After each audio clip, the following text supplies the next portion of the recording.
السلام عليكم ورحمة الله وبركاته. دينا شو الله شو الشما هركفوني جرتني شالين قدي بروكي أنت نوع مطاطا هاي ميكا تنساج أتملسم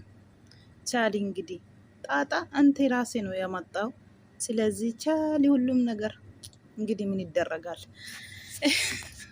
بري برين داو جلا درته سكان بشاني تنتي سكان كلها سكان ماما شاي بدري خلي سادي بستوف أي هاي مي رفتي بولان جرتو والله العظيم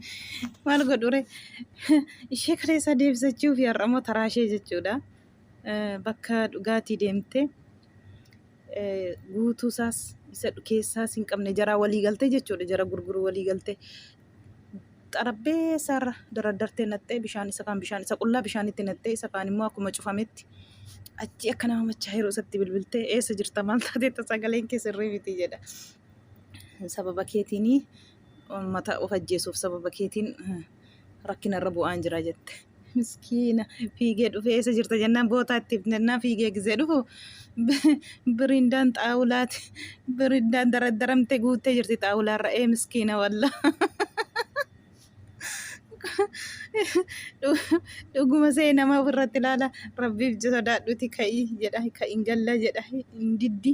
hin du'atte. Maal ijii dhufteette maaltu si rakkisa jette maal narraa qabda jette maaltu si gashee jette wallaahi ka'in galle nama ofirratti ilaala hin kadhata xarmusii jalaa fuudhee lafa naqa hin fuuti isuma dhuge fakkaaste hin likkeenya takkaa qabnaan isheen ishiin jettu guma rabbii wallaahi al'aazim takka achi hin kaati nama ofirratti ilaallata gadi ishee qabteessisa nama nu ilaasisiin nama nutti kofashiisin ka'i galiiti ka'i galii qadhuuti rafii hin galuu jette. Ol fuutee luka ishee tokko lafa keessa luka ishee tokko xarabbeessaarra ol keessi luka ishee walitti qaba sinna siraataan taa'i gadi jedha. Takkan kaati takkan teesse kaameraa oskiteetti inni argu akka kanaan taraashee arras wuxxuwate luka tokkoon sammuu lukatti isa dhaabdee lafatti isa dhaabdee jechuudha. Taraa kaleessa deebisataa jirti isheenillee.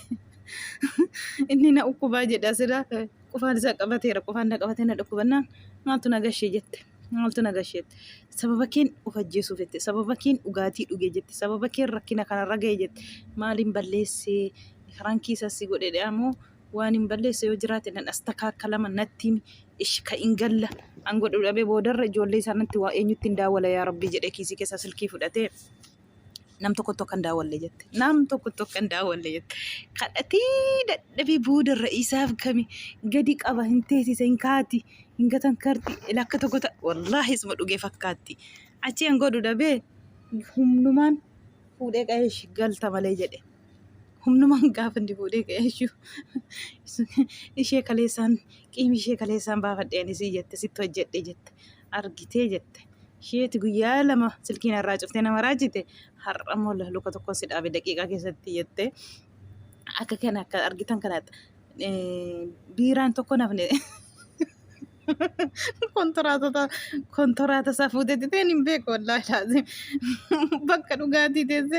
biiraa kana hundaa qullaasaa isa qabuusaa isa hin qabne isaa walitti fuutee daraddarte miskiina wallaahi mucaan dhugaa seenama ofirratti ilaallata namoonni taa'anii jette dhuguma seenii walakkaan tokko baqatanii badanii fa'aa jiru achitti dhuguufan dhufanii rannatti fakkaata osoo isaan wal muggutanii jechuudha inni irraa xaarmusaa hunaanaa. Hin fuuti kana yoo as kaa'e hin fuuti kana yoo as kaa'e hin fuuti chaali እንግዲህ ጣጣ አንተ ነው ያመጣ ብሩኬ